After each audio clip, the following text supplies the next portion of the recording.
சினிமான்னு இருந்ததுனால குடும்பத்துல அவர் நேரம் செலவழிக்க முடிஞ்சுதா? முடியாது. அந்த அவருக்கு வருத்தம் இருந்திருக்கா அவருக்கு?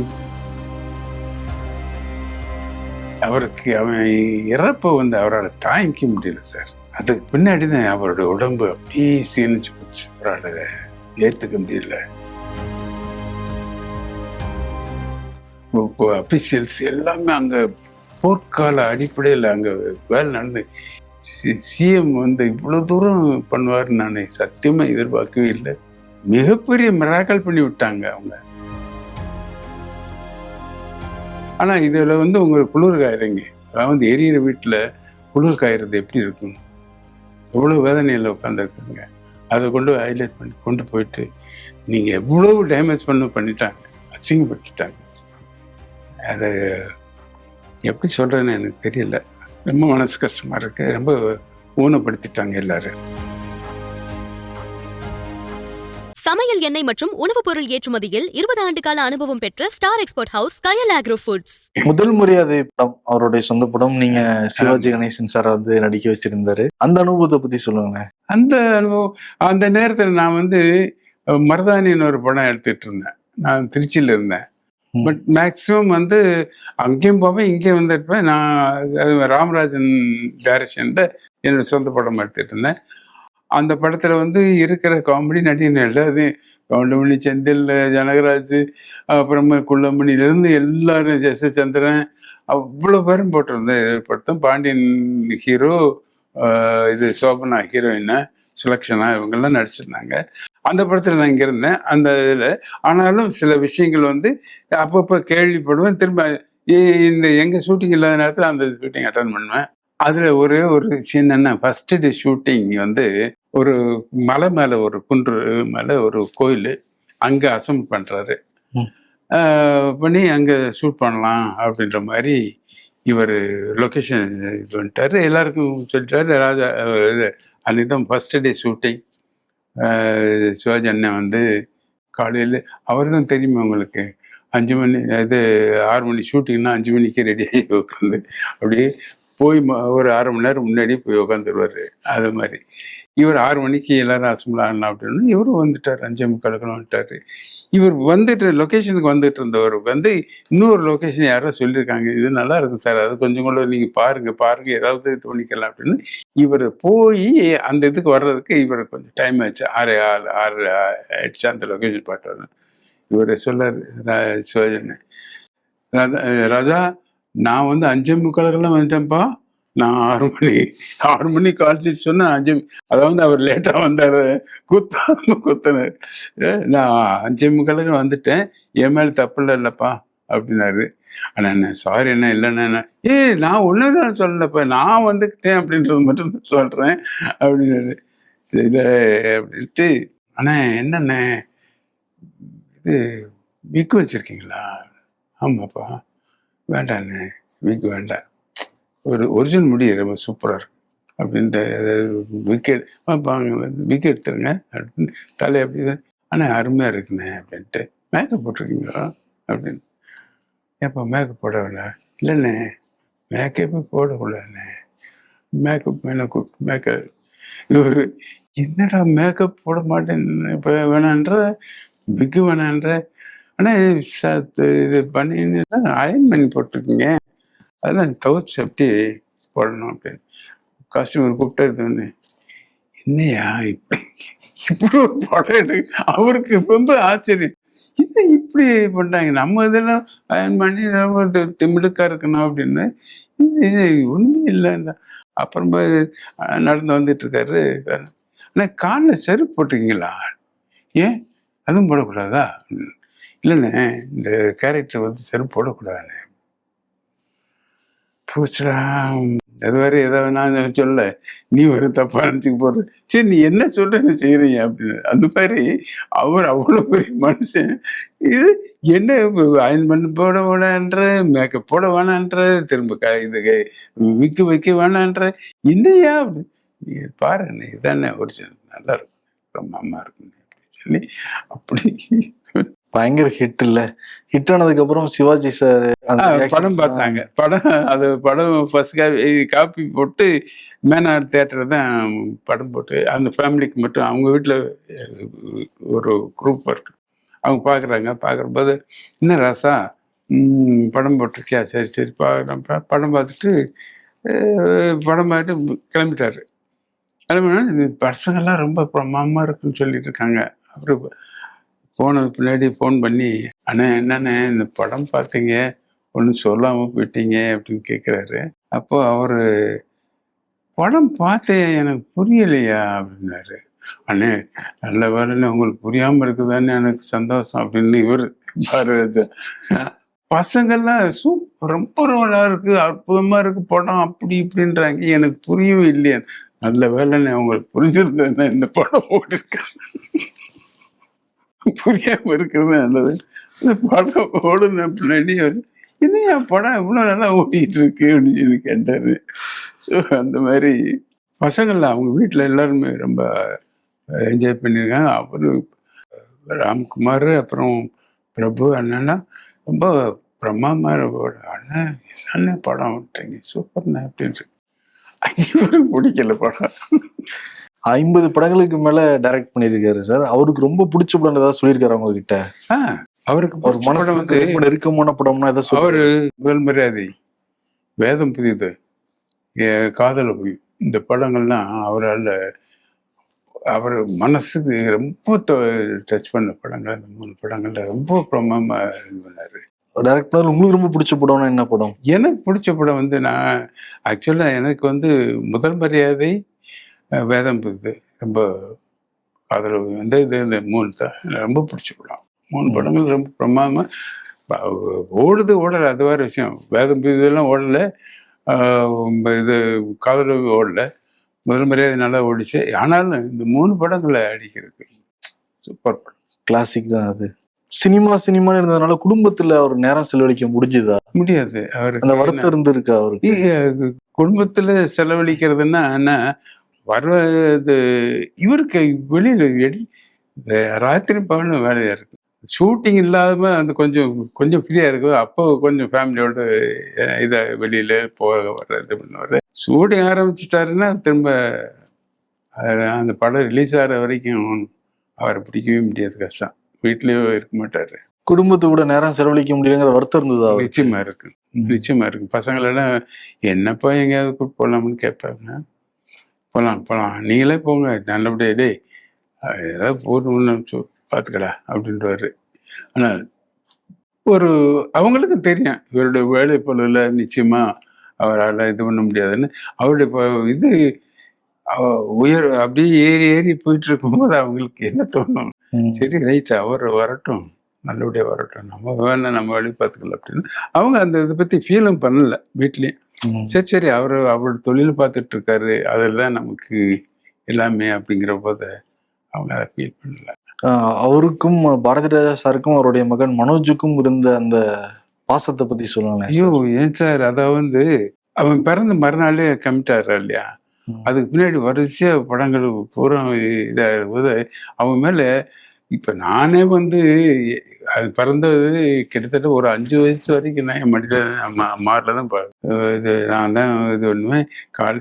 கதவு நாங்கெல்லாம் ஒன்றா கதவு தட்டுவோம், அப்பாலே சொல்லணும், அப்பா அப்படின்னு அப்பான்னு நான் ஏசுன்னு வரல, இது 2ஐயும் சேர்த்து அப்பாலே அப்படின்னா அப்படி கதை திறந்தோம்னா அப்படியே விழும் பிள்ளை, அப்படியே வாரிக்கிறேன். வாரிட்டே வந்து என்னை இல்லாமல் இருக்குமாண்ணே, அந்த மாதிரி ஒரு சின்ன குழந்தை இருக்கு. 5 வயசு வரைக்கும் நானே இவ்வளோ தூரம் நான் இருக்கும்போது 10 பிள்ளைக்கு மேலே எவ்வளோ இருக்கும் அவருக்கு அன்பு. ரொம்ப லவ் பண்ணுவார் அந்த பையனை. அதே மாதிரி அவனும் சரி டாடி டாடின்னு அப்படி அவருக்கு அவன் இறப்பை வந்து அவரால் தாங்கிக்க முடியல சார். அதுக்கு பின்னாடி தான் அவரோட உடம்பு அப்படியே சீனிச்சு போச்சு. இல்லைன்னா இன்னும் நான் நினச்ச மாதிரி 95 வயசு கண்டிப்பாக இருந்திருப்பாரு. அவன் இறப்பை வந்து அவரால் ஏற்றுக்க முடியல. அவனும் என்ன பிள்ளை வந்து அவனுக்கு உடம்புக்குள்ள சுகர் இருந்தது சொல்லவே இல்லை. அவன் இன்சுலின்லாம் போட்டிருக்கான். அதெல்லாம் யாருக்குமே தெரியாது. எங்களுக்கெல்லாம் தெரிஞ்சிருந்தா அதுக்கான ரெக்டிஃபை பண்ணியிருந்திருக்கலாம். பட் சொல்லாமலே அவனே பண்ணி இது பண்ணியிருந்தான்ல. அந்த இது நாங்களும் கொஞ்சம் அவனை கொஞ்சம் இது பண்ணி கொஞ்சம் துரி துரி கேட்டிருந்துருக்கலாம். என்ன உனக்கு என்ன இதுன்னு கேட்டிருந்து ஏதாவது சொல்லியிருந்தான்னாக்கா அதை ரெக்டிஃபை பண்ணியிருக்கலாம். பட் மனசுக்குள்ளேயே வச்சு வச்சு அதை அப்படி விட்டுட்டான். அதில் இழந்துட்டோம் நாங்கள். அந்த பெரிய பொக்கிஷத்தை இழந்துட்டோம். அவன் இழப்பு வந்து பெரிய பேர் இழப்பு.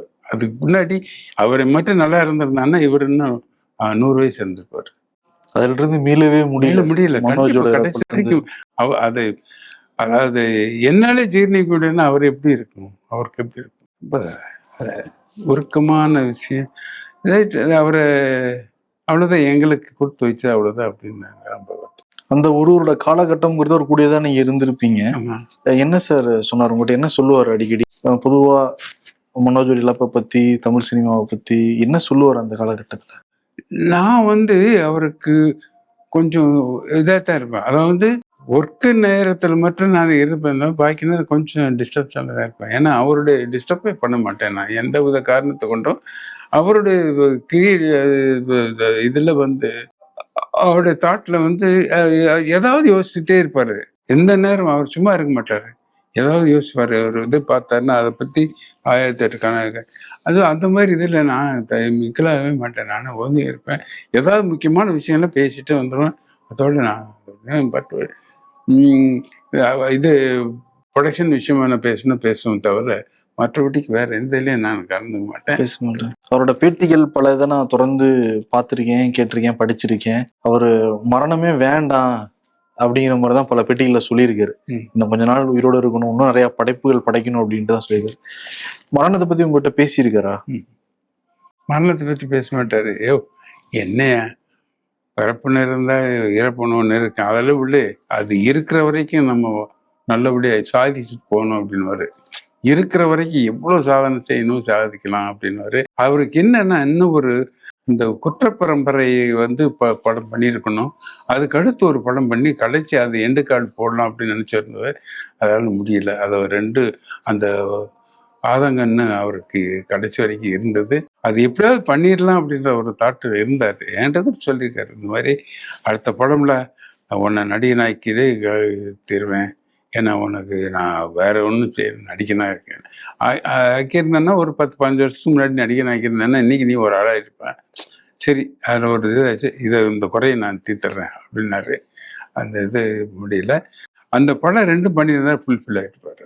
குற்றப்பரம்பரை ஒன்று, இன்னொரு படம் ஒரு அதுக்கு அடுத்து அது ஒரு ஆர்ட் ஃபிலிம் ஒன்று அதெல்லாம் பிளான் பண்ணி வச்சுருந்தாரு. அது நேஷனல் அவார்டு கமிட்டி ஒரு படம் ப்ரிப்பேர் பண்ணி வச்சுருந்தாரு.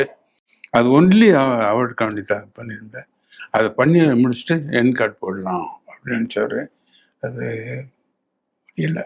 கடைசியாக எப்போ பார்த்தீங்க சார்? நான் இது ஆஸ்பத்திரியிலேருந்து வந்த பின்னாடி நான் போய் பார்த்துருக்கேன். அப்போ என்ன சொன்னார் உங்களுக்கு? பார்க்குறப்போது இல்லை அவர் ஜெயராஜ் வந்திருக்குன்னு, ஆமாம் சரி அப்படின்னாரு. அதாவது அப்போ பேச முடியல அவரால். அப்போ இந்த இது போட்டிருந்தாங்க, அதுக்கு பின்னாடி தான் கொஞ்சம் கொஞ்சமாக எடுத்துட்டாங்க. எடுத்த பின்னாடி அவர் லேசாக பேச நான் ஊருக்கு போயிட்டேன். நான் அது ராதிகா மேடம்கிட்ட எல்லாம் பேசியிருப்பார். அவர் நீ நேஷனல் அவார்டு வாங்குவேன் அப்படின்ற அந்த இதெல்லாம் அந்த பீரியட் நான் ஊரில் தான் இருந்தேன், நான் பார்க்க முடியல. அதுக்கு முன்னாடி பார்த்தோன்னே அவர் நான் நினச்சேன் இது அதுக்கு முன்னாடி ஆஸ்பத்திரியில் பார்த்த காட்டில் ரொம்ப பெட்டராக இருந்தார். அப்போ எனக்கு சந்தோஷம், அப்போ நல்லா ஆகிட்டார், மறுபடியும் திரும்பி நிச்சயம் பழைய பாரதிராஜா ஆகிடுவார், அதே அந்த 2 படத்தை முடிப்பார் அப்படின்ற நம்பிக்கையோடு தான் இருந்தேன். அதுக்கு இந்த மாதிரி காலம் இப்படி சீக்கிரமா கொண்டு போவான்னு எதிர்பார்க்கல. அந்த செய்தியை கேட்டோன்னே உங்களுடைய மன உணர்வு அப்படி செத்துட்டேன். எனக்கு ஐயோ, நான் எதிர்பார்க்காத ஒண்ணு. நான் ஊர்ல தான் இருந்தேன், நான் இங்க இல்லை. நான் காலையில் 4 மணிக்கு எந்திரிச்சு நான் எப்பயுமே 4 மணிக்கு மேலே தூங்க மாட்டேன். 4 மணிக்கு எந்திரிச்சு திரும்ப அப்படி தண்ணியை குடிச்சிட்டு அப்படியே இந்த பக்கம் வர்றேன்.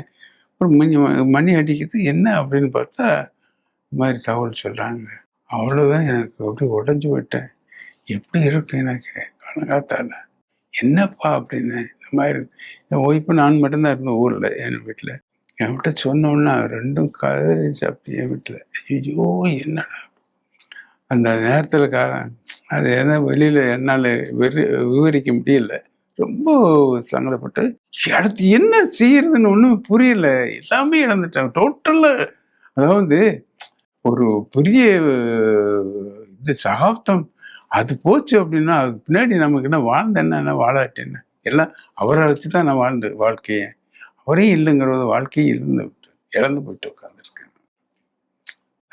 இப்படி கொஞ்சமா தேத்த முடியாது சார், கஷ்டம்தான். நம்ம ஏதோ கொஞ்சம் கொஞ்சம் மறக்க முடியாது. ஆனால் அவர் என்னை பொறுத்தளவோட அவர் என்ன லைவ்ல இருக்கிறார், நாங்கள் அவரை இழக்கலை, அவர் எங்கள் கூட இருக்காரு அப்படின்ற மாதிரி தான் நினைக்கிறேன். திருப்பி சென்னை அவரோட உயிரற்ற உடலை பார்க்குறப்ப நான் அங்கேருந்து வந்தேன்.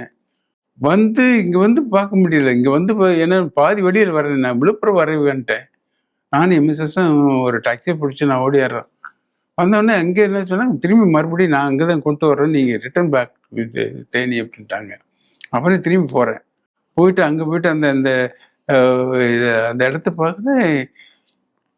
கவர்மெண்ட்டு, அதாவது பூரா கலெக்டர் இருக்காரு, deputy collector, SP, DSP, officials எல்லாமே அங்கே போர்க்கால அடிப்படையில் அங்கே வேலை நடந்து. என்னடான்னு பார்க்குறேன், அந்த நாளைக்கு கொண்டு வர்றாங்க, பாடியை கொண்டு வர்றேன், இங்கே தான் அடக்கம் பண்ண போகிறோம் அப்படின்றத. ஐயோ சிஎம் இவ்வளோ தூரம் பண்ணுவார் நான் சத்தியமாக எதிர்பார்க்கவே இல்லை. மிகப்பெரிய மிராக்கல் பண்ணி விட்டாங்க அவங்க. இதெல்லாம் சிஎம்க்கு எத்தனை நன்றி சொல்கிறது, என்ன நன்றியை தவிர வேறு என்ன சொல்ல முடியும்னு எனக்கு தெரியல. நன்றியை தவிர வேறு ஏதோ நல்ல வார்த்தைகள் இருந்தால் போடலாம். அவருக்கு நான் மட்டும் இல்லை, எங்கள் தலைமுறை சரி, எங்களுடைய இது சமுதாயமே கடமைப்பட்டிருக்கு அவருக்கு நன்றி சொல்ல. ஏன்னா அவ்வளோ பெரிய இது பண்ணிட்டார். ஒரு மனிதனுக்கு எவ்வளோ மரியாதை பண்ணணுமோ அவ்வளோ அதை மீறி பண்ணிட்டார் அப்படின்றது தான் என்ன. கடவுளே உள்ளபடியே இந்த சிஎம் நான் மறக்கவே முடியாது. எங்கள் குடும்பமெல்லாம் அவருக்கு ரொம்ப கடமைப்பட்டிருக்கு. அவ்வளோ பெரிய இதை பண்ணிட்டார். மனிதனுக்கு எவ்வளோ ஒரு மரியாதை செய்யணுமோ அதை மரியாதைக்கு மேலே எங்கேயோ பண்ணிட்டார். எட்ட முடியாத அளவுக்கு மரியாதை பண்ணிட்டார். அரசு மரியாதையோட உடல் நல்லடக்கம் செய்ய, அரசு மரியாதை கூட நான் இது வரைக்கும் 27 குண்டு 21 குண்டு அந்த மாதிரி தான் பார்த்துருக்கேன். 72 குண்டு மூலங்க ஒரு பெரிய ராஜ மரியாதை பண்ணுறது ஒரு அதை அது எப்படி சொல்றதுன்னு எனக்கு வார்த்தைகள் தெரியல. இவருக்கு எப்படி நன்றி சொல்றதுன்னு தெரியல. அவ்வளோ பெரிய மனசு ஒரு மனிதனுக்கு ஒரு சிஎம்க்கு கிடைக்கும்னா மற்ற யாருக்குமே கிடைக்காத ஒரு பெரிய விஷயம் கிடைச்சது. அவர் இறக்குற தருவாயில யாரு கூட இருந்தா சார்? யாருமே இல்லை சார். அதான் ஒரு பெரிய கஷ்டம். என்னன்னா எல்லாருமே அமரன் பேசுனது எல்லாருமே பெருசா பேசினாங்க. அது நியாயமான பேசுனதுக்கு ஜாலியாக இருந்தேன். என்னன்னா இவர் ஹாஸ்பிட்டல் அட்மிட் என்னைக்குன்னா திருச்சிற்றம்பலம் ரிலீஸ் ஆச்சு இல்லையா, அன்னைக்கு அட்மிட் ஆகுறாரு. அன்னைக்கு அட்மிட் ஆகி அப்படி திரும்பி ஆஃபீஸுக்கு ஹாஸ்பிட்டல்ல இருந்து வீட்டுக்கு வருவார். திரும்ப மறுபடியும் உடம்பு இந்த 3 வருஷமா இந்த இதை நடந்துட்டு இருக்கு. இதை எங்க அண்ணி, ஜன்னி பாப்பா எல்லாருமே அவரை அவ்வளோ தூரம் நல்லா கவனிச்சுட்டா வந்துட்டு இருந்தாங்க, இது பண்ணாங்க. இது என்னன்னா அன்னைக்குங்க இந்த குருவி உட்கார பனம்பழம் விழுந்தது மாதிரி என்ன போச்சு. அன்னைக்கு சாயங்காலம் எங்கள் ஊரில் முக்கியமான இது ஒரு ரெஜிஸ்ட்ரேஷன். அது ஹோல் ஃபேமிலி, அதாவது என் ஒய்ஃபு, அவங்க, எங்கள் அண்ணியோட அக்கா, மாதிரி இந்த குரூப்பெல்லாம் இருந்து அங்கே கையெழுத்து போட வேண்டிய சூழ்நிலை இருந்துச்சு. இவங்க என்ன பண்ணாங்க, எல்லாத்தையும் அரேஞ்ச் பண்ணிட்டு சாயங்காலம் அங்கேருந்து கிளம்பி தேனிக்கு வர்றாங்க. இறங்குறதுக்கே டைம் ஆயிடுச்சு. இறங்கி நிற்கிறாங்க. இந்த மாதிரி நியூஸ் வருது. ஆனால் இங்கே எல்லாமே அரேஞ்ச் பண்ணிட்டு அவங்க என்ன சொல்லிட்டாங்க, நான் காலையில் போயிட்டு ஒரு 10 மணிக்கெல்லாம் ரெஜிஸ்டர் ஆகும், அப்படியே இது கார் எடுத்து நான் வந்துடுவேன், அந்த ஒரு கையெழுத்து போட்டு இது வந்துடுறேன் அப்படின்ட்டு வந்தவங்க தான். இது தற்செயலாக நடந்தது. அவர் யாருமே இல்லாமல் இருக்குன்னா என் சொந்த பந்தங்கள்லாம் சொல்லிட்டு தான் வந்திருக்காங்க. அந்த பொண்ணுகள்கிட்ட பார்த்துக்குங்க, ஒவ்வொருத்தருக்கும் எல்லா இன்ஸ்ட்ரக்ஷன் கொடுத்துட்டு தான் வந்தாங்க. இங்கே இறங்கணுன்னு இந்த அடுத்த நிமிஷம் கிளம்பி வந்துட்டாங்க. எனக்கு கூட சொல்லவே இல்லை. அப்புறமா வழியில தான் எனக்கு ஃபோன் பண்ணி சொன்னாங்க தவிர நான் அந்த அளவுக்கு அவங்க இரஸ்பான்சிபிளா இல்லவே. நல்லா அவங்க ஏற்பாடு பண்ணிட்டு தான் வந்தாங்க. இது விதி. அவர் தனியாக இருந்து யாருமே இல்லாமல் இருந்ததுனால அப்புறமேல் நர்சஸ் இவங்கெல்லாம் பார்த்து இதுதான் ராத்திரி 12:30 12:45 இருக்கும்னு நினைக்கிறேன். அவர் உயிர் பெரிய நேரம். எப்ப தெரிய வந்துச்சு அது? 12:30 இறந்துட்டாருங்கிறது எப்ப தெரிய வந்து எங்களுக்கு ஒரு 2:30 மணி இருக்கும். அவங்களுக்கு எங்கள் அன்னிக்கு எனக்கு வந்து சொல்கிறவங்க 3:30 மணி 4 மணி ஆச்சு. 4 மணிக்கு தான் எனக்கு தெரிய வந்துச்சு. பரப்பிட்டு ஓடியாந்துட்டு இருந்தேன். வர வழியிலே இந்த மாதிரி தகவல் சொன்னோன்னா திரும்பி நான் ரிட்டர்ன் பண்ண வேண்டியது. இப்போ அதற்கு பிறகு இப்போ சோசியல் மீடியால ஃபுல்லா வந்து போய்கிட்டு இருக்கு ஒரு பெரிய சர்ச்சை மாதிரி. சொத்து ஃபுல்லா மகள் எடுத்துக்கிட்டாங்க, அதெல்லாம் அதாவது என்னன்னா நந்தனா வந்து மனோஜோட ஒய்ஃப் வந்து இங்க இருந்து பார்த்துட்டு எல்லாம் அனுப்பி வச்சுட்டு வீட்டுக்கு போயிட்டாங்க. வீட்டுக்கு போயிட்டு அங்கேருந்து திரும்பி கிளம்பணும். அது அவங்க குழந்தை 2 பேரும். இதுக்கிடையில் அவங்க தனியாக வர்றதுக்கு பதிலாக அவங்க அம்மா அப்பாவுக்கு இது பண்ணி அவங்கள வர சொல்கிறாங்க. மார்னிங் ஃப்ளைட்டில் வர்றாங்க. சரி இவங்கள பிக்கப் பண்ணிட்டு எப்படி வந்துடலாம் அப்படின்றதுக்காண்டி வந்தவங்க கொஞ்சம் லேட் ஆகிடுச்சு.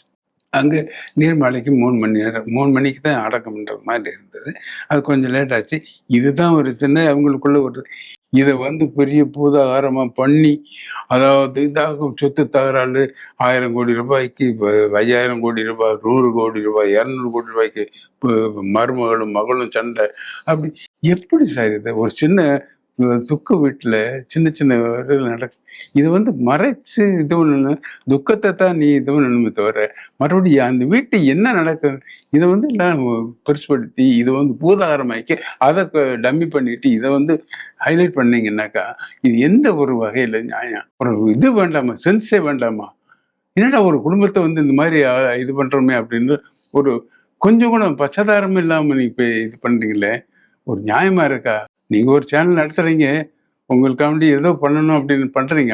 பட் அடுத்தவங்களை நோகடிச்சு நீங்கள் வந்து இந்த மாதிரி சேனல் நடத்தணுன்ற அவசியமே கிடையாது. மிகப்பெரிய தப்பு பண்ணுறாங்க. வேண்டாம் இதெல்லாம் இது பண்ணிக்கிறேன். இது எங்கள் குடும்பத்துக்கு மட்டும் இல்லை சொல்லலை, எந்த குடும்பமானாலும் கூட அவங்கள்ட்ட சின்ன சின்னது இருந்தால் அதை மறைச்சி தான் நீ பண்ணணும் தவிர அதை வந்து ஹைலைட் பண்ணி ஒன்றும் இல்லாத பூதாரமாக ஊதி ஊதி பெருசாக்கி என்ன சார் இது? அசிங்கமா இல்லையா? இவ்வளோ பெரிய மனுஷன் எத்து கிடக்குறான் அந்த இடத்துல. அந்த துக்கத்தை போய் விட்டுட்டு நீ இதை போய் இது ஹைலைட் பண்ணிட்டு இருந்தீங்கன்னா அது சார் சம்பாதிக்கிறதுக்கு நிறைய வழிகள் இருக்கு. உங்க சேனலை வந்து ஹைலைட் பண்றதுக்கு ரொம்ப நிறைய வேற நிறைய இது இந்த மாதிரிலாம் சொல்லி ஈனத்தனமானதெல்லாம் செய்யக்கூடாது. சார் ரொம்ப தப்பா வன்மையாக கண்டிக்கிறேன். ஒரு குடும்பத்தை வந்து நீங்க இந்த மாதிரி இது பண்ணக்கூடாது. அமரன் சாரோட சர்ச்சையை பத்தி உங்க விளக்கம் சார்? யாருங்க? அந்த கங்கை அமரன் சாரை பத்தியும் ஒரு சர்ச்சை மாதிரி ஏதோ போய் பண்ணாங்க. அது அப்புறம் எடுத்து சொன்னோம். அவரு எல்லாருக்கும் ஐயோ ஒரு மனிதன் தனியாக விட்டுட்டு போயிட்டீங்களா அப்படின்னு கத்துறது எல்லாரோட இயல்பு தான். பட் நாங்கள் விஷயத்த சொன்னோம். எடுத்து இந்த மாதிரி இல்லை இந்த காரணம் அதுக்காண்டி யாரும் தனியாக விட்டுட்டு போகல அப்படி இப்படின்னு சொன்னது பின்னாடி அவர் புரிஞ்சுக்கிட்டார். அதுக்கு முன்னாடி சொன்னார். அப்புறமேல யாரும் இந்த இதில் அது மீடியாவிட்டே சொல்லார், இந்த மாதிரி இதை வந்து நீங்கள் ஆல்ரெடி இது குடும்ப விஷயம், இந்த குடும்பத்துக்குள்ள எங்களுக்குள்ள 1008 இருக்கும், அதை நீங்கள் இது பண்ணக்கூடாது. ஆனால் இது மீறியும் அவங்க டெலிகாஸ்ட் பண்ணிட்டாங்க. தப்பு சார். அதை வந்து சேனலில் ஹைலைட் பண்ணுறதுக்கு வந்து நிறைய வழிகள் இருக்குது. பட் இந்த மாதிரி ஒரு தவறான இதுகளை சொல்லி பண்ணணும்ன்ற அவசியமே இல்லை, தேவையும் இல்லை. ஆனால் இதில் வந்து உங்களுக்கு குளிர் காயிறீங்க. அதாவது எரியிற வீட்டில் குளிர் காயிறது எப்படி இருக்கும்? எவ்வளோ வேதனையில் உட்காந்துருக்குங்க. அதை கொண்டு ஹைலைட் பண்ணி கொண்டு போயிட்டு நீங்கள் எவ்வளோ டேமேஜ் பண்ணிட்டாங்க, அசிங்கப்படுத்திட்டாங்க. அதை எப்படி சொல்கிறேன்னு எனக்கு தெரியல. ரொம்ப மனசு கஷ்டமாக இருக்குது. ரொம்ப ஊனப்படுத்திட்டாங்க எல்லாரும். இல்லை நீங்கள் ரொம்ப வருத்தப்படாதீங்க சார். ஏன்னா பார்த்துட்டு இருக்கிற பொதுமக்கள் எதுங்கிறது அவங்களுக்குமே வந்து புரியும், அவங்களுக்குமே வந்து இல்லை அவங்களுக்கு தெரியாது. ஏன்னா இவங்க சொல்ல அப்படின்னு அவன் கண்ணு காது வச்சு என்னென்ன பண்ணி இது பண்ணிட்டாங்க. ஆனால் 1000 கோடி ரூபாய்க்கு சொத்துக்க 2 பேர் அடிச்சுக்கிட்டாங்க அப்படி இப்படி. எப்படி சார் இது? அவர் ஏற்கனவே எல்லாத்தையும் கரெக்ட் பண்ணி தான் போயிருக்காரு. அதுக்கு இதுக்கு சம்மந்தமே கிடையாது. இவங்க கொஞ்சம் லேட்டாக வந்தாங்க, நீர்மாலை எடுக்கிறது கொஞ்சம் லேட்டாக வந்து அது அவங்களுக்குள்ள வாக்குவாதங்க. ஏன் லேட்டாக வந்து அப்படின்னு அவங்க அப்புறமே அவங்களுக்குள்ள பேசி அவங்களுக்கு இதை வந்து நீங்கள் என்ன பண்ணணும், மீடியா வந்து அவரை நீ என்ன பண்ணணுமோ அந்த மாதிரி அவர் வருத்தத்தை நீங்கள் இது பண்ணிக்கிறோமே தவிர இந்த இதை கொஞ்சம் ஹைலைட் பண்ணி பெருசு பண்ணி தப்பு, ரொம்ப ரொம்ப தப்பு பண்ணக்கூடாது. இனிமேல் நான் உங்கள்கிட்ட மீடியாவில் கேட்டுக்கிறது என்ன, கெஞ்சி கேட்டுக்கிறேன், எந்த குடும்பத்தையும் இந்த மாதிரி அவமானப்படுத்தாதீங்க, வேண்டாம். ஏன்னா நீங்கள் நல்ல சேனல் நடத்துங்க, எல்லாம் பண்ணுங்க, பட் அடுத்தவங்களை ஊனப்படுத்தி நீங்கள் இந்த சேனல் பண்ணுங்க தயவு. அவரோட இறப்புக்கு பிறகு இளையராஜா சார் உங்கள்கிட்ட என்ன சொன்னாரு? வைரமுத்து சார் என்ன சொன்னாரு? வைரமுத்து சார் வந்து அவருக்கு பேசவே முடியல அவரால். ஏன்னா அந்த தீவிரத்திலேருந்து இன்னும் அவரை மீள முடியல. ராஜா சார் வந்து அன்னைக்கு காலையில் வந்து பார்த்துருக்காங்க, பார்த்தோன்னே என்னை கேட்டிருக்காங்க, அது மாதிரி ஜெயராஜ் எங்கே காணோம் அப்படின்னு. இல்லை அவர் தேனில் இருக்கார், வந்துகிட்டு இருக்காரு அப்படின்னு சொல்லியிருக்காங்க. சரின்ட்டு நான் வந்துட்டு இருக்குது. அப்புறம் இப்போ நேற்று வந்துட்டார் ஊர்லேருந்து. வந்த பின்னாடி நான் போய் பார்த்தேன், என்ன ஜெயராஜ் என்ன நடக்குது அப்படின்னு கேட்டார். இந்த விஷயத்த சொன்னேன். சரி அடுத்து என்ன பண்ண போகிறீங்கன்னு. இல்லைன்னா இனிமேல் தான் உட்காந்து பேசி நான் எல்லோரும் உட்காந்து பேசி டிஸ்கஸ் பண்ணணும், என்ன பண்ணலாம் அப்படின்ற மாதிரி பண்ணியிருக்கேன்.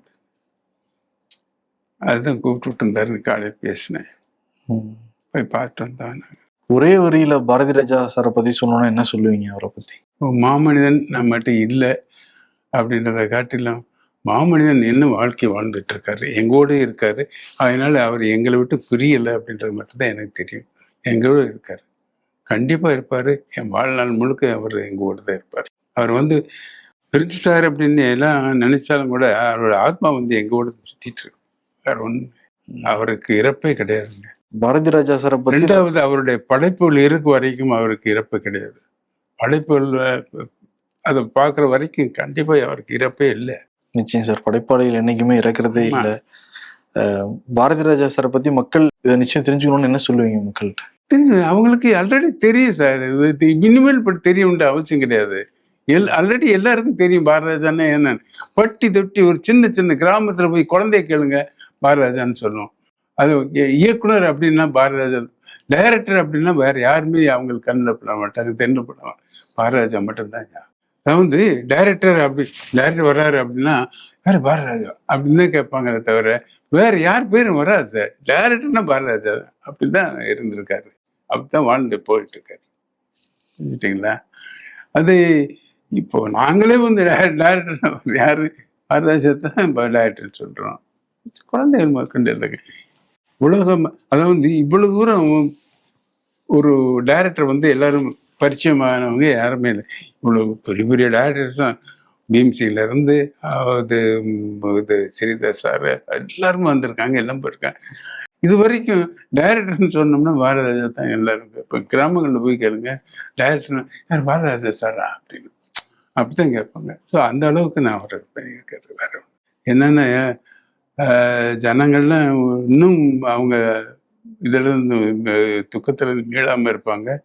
நீங்கள்லாம் உங்களுடைய அது உங்களுடைய இதெல்லாம் பிளஸ்ஸிங் எல்லாம் இருக்குது. இருந்தாலும் கூட அவருடைய நம்மகிட்ட பிரியல, நிச்சயம் நம்ம கூட தான் இருக்காரு. அதனால நீங்கள் எல்லாம் சந்தோஷமா இருங்க. அவர் நம்மகிட்ட பிரிஞ்சுட்டாருன்ற மட்டும் நினைச்சாராங்க. அவர் காரணம் எல்லாம் நம்ம கூட தான் இருக்கிறாரு அப்படின்ற மட்டும் மைண்டில் வச்சுட்டு அவருக்கு பிரார்த்தனை பண்ணியிருக்கீங்க. அவ்வளோதான். நேரம் கொடுத்து ரொம்ப டீட்டெயிலாக சொன்னதுக்கு ரொம்ப நன்றி சார். Thank you so much. நன்றி.